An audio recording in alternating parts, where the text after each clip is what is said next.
बातचीत के लिए हमारे साथ दो एक्सपर्ट हैं। अनुज गुप्ता है एंजल कमोडिटी के एवीपी और साथ ही भरत कुमार होंगे हमारे साथ, ग्लोबल फाइनेंशियल मार्केट रिसर्च के डायरेक्टर हैदराबाद से। आप दोनों मेहमानों का बहुत बहुत स्वागत है कार्यक्रम में। इस बीच मार्केट की ओपनिंग हुई है, क्रूड में ₹2 की बढ़त है, 3082 के आसपास एमसीएक्स पर कच्चे तेल में ट्रेड हो रहा है।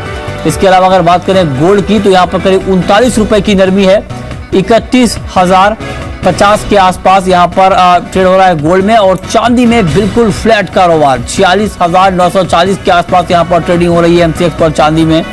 अनुज, पहला सवाल आपसे ये है कि ये हफ्ता गोल्ड के लिए बेहद लैकलस्टर है, बिल्कुल रेंज बाउंड ट्रेड यहाँ पर होता हुआ दिख रहा है। अब यहाँ से ट्रेडर को आप क्या सलाह देना चाहेंगे करंट मार्केट प्राइस पर? Mrityunjay, good morning. अगर देखें तो अभी अगर हम देखें तो इस हफ्ते में फेड की मीटिंग और ईसीबी की मीटिंग है, तो कहीं ना कहीं जो डेटा है वो बहुत ज्यादा इंपॉर्टेंट है गोल्ड सिल्वर के लिए। और हम देख रहे हैं कि उसकी वजह से जो मार्केट एक रेंज में फंसा हुआ है, मीटिंग के बाद ही मुझे लगता है कि कुछ डायरेक्शन यहाँ गोल्ड में मिल पाएगी। हालांकि अगर हम देखें जो करंट फैक्टर्स हैं वो ये दिखा रहे हैं कि जो गोल्ड का जियोपॉलिटिकल टेंशन है वो यहाँ पर कम होती हुई दिखाई दी है। सेफ हेवन बाइंग जो है वो गोल्ड में कम होती हुई दिखाई दी है, क्योंकि जो ब्रेक्जिट का और हमने देखा है यूएस में जो कहीं ना कहीं इंटरेस्ट रेट को लेकर है वो कहीं ना कहीं फैक्टर है यहाँ पर। अभी मुझे लगता है कि उसकी वजह से हो सकता है कि गोल्ड में थोड़ी सी गिरावट देखने को मिले, तो इंट्राडे में मुझे लगता है कि गोल्ड सिल्वर में कुछ करेक्शन देखने को मिल सकता है। ओके, आप कह रहे हैं कि इंट्राडे में यहाँ पर करेक्शन दिखेगा। भरत, आपका कमेंट क्या होगा बुलियन के ऊपर? अगर हम यहाँ पर देखें तो इन्वेस्टमेंट बाइंग में भी कुछ कमी आई है और यूएस में कुछ आंकड़े बेहतर आ रहे हैं, तो ऐसे में क्या अगले कुछ दिनों तक आपको लग रहा है कि बुलियन मार्केट में स्पेशली गोल्ड में बड़ी तेजी नहीं दिखेगी? आई थिंक जब तक 31,150 के ऊपर बंद नहीं रहेगा, थोड़ा बायस वीकर साइड रहेगा, but at the same time 30,820 के आसपास काफी अच्छा सपोर्ट है। I think it is range bound between these two values.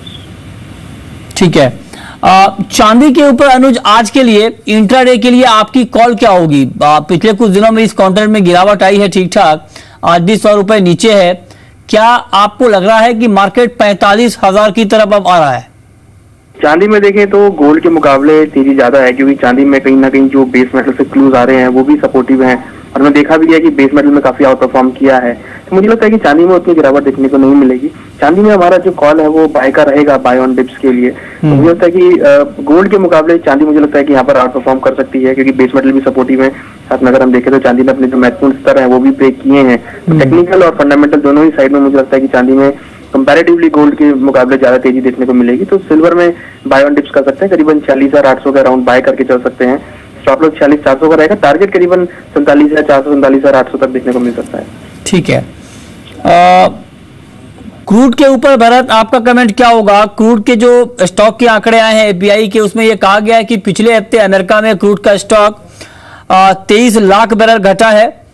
क्या आपको लगता है कि कुछ सपोर्ट मिलेगा इससे कीमतों को? आई थिंक क्रूड में अभी भी बायस थोड़ा वीकर साइड है, बिकॉज ऑफ द रोलओवर्स प्रॉब्ली थोड़ा प्राइस ऊपर दिख रहा है, बट नेवरदलेस आई थिंक जब तक 31,40-50 के ऊपर बंद नहीं रहेगा, नीचे की तरफ 3,000 इमीडिएट टारगेट रहेगा। 3,000 के नीचे कंसिस्टेंटली ट्रेड किया तो further room will open towards around 2,800 ranges. So I think crude में अभी भी बायस वीकर साइड है, so around is better starting. Okay, crude पर आपकी कॉल क्या होगी अनुज इंट्राडे के लिए? जो करंट मार्केट प्राइस आपको दिख रहा है, बाजार की ओपनिंग को देखते हुए आप क्या मान के चल रहे हैं कि आज आगे बाजार की चाल क्या होगी? क्रूड में देखें तो सप्लाई साइड जो है वो स्ट्रांग बनी हुई है। क्रूड का जो प्रोडक्शन है यूएस में वो भी यहाँ पर बढ़ता हुआ नजर आया है। रिक्स भी काउंट जो है वो भी यहाँ बढ़ते हुए नजर आए हैं। कहीं ना कहीं हमें लगता है कि क्रूड में जो प्रोडक्शन सप्लाई साइड है वो थोड़ा स्ट्रांग है। हालांकि अगर हम देखें तो आज यूएस में क्रूड की डेटा आने हैं, उसके बाद डायरेक्शन जो है वो क्लियर होगी, बट करंट फंडामेंटल हमें दिखते हैं कि जो सप्लाई बढ़ रही है क्रूड के अंदर वो यहाँ थोड़ा सा सेलिंग बन सकती है क्रूड के अंदर। तो हमें लगता है कि सेल ऑन राइज की स्ट्रेटेजी क्रूड में अपना सकते हैं। नीचे टारगेट करीबन 3040 तक मिल सकता है। मेटल में आज के लिए भरत कुमार आपकी टॉप पिक क्या होगी?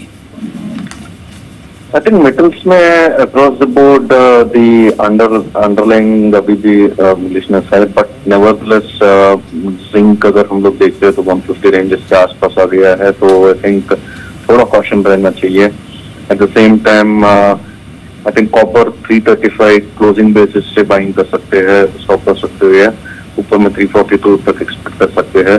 सो I think overall across the board though the strength is there, थोड़ा ओवरबॉट हो गया है। ओके, सीपीओ के ऊपर इंट्राडे कॉल आपकी अनुज। ज्यादा आउट परफॉर्म किया है। मुझे लगता है कि सीपीओ में जो ट्रेंड है वो भी पॉजिटिव है। हमें लगता है कि सीपीओ में टारगेट 517 से लेकर 520 तक देखने को मिल सकते हैं। ओके, बहुत बहुत शुक्रिया अनुज आपका और भरत कुमार आपका भी इस पूरी जानकारी के लिए। और अगर आप पोजिशनल ट्रेड करना चाहते हैं तो आपके लिए टर्मरिक अगस्त वायदा एक अट्रैक्टिव काउंटर होगा। 8,250 के स्तर पर आप बाई करिए। 8650 के टारगेट के लिए ये लक्ष्य आपको 15 कारोबारी सत्र में देखने को मिल सकता है।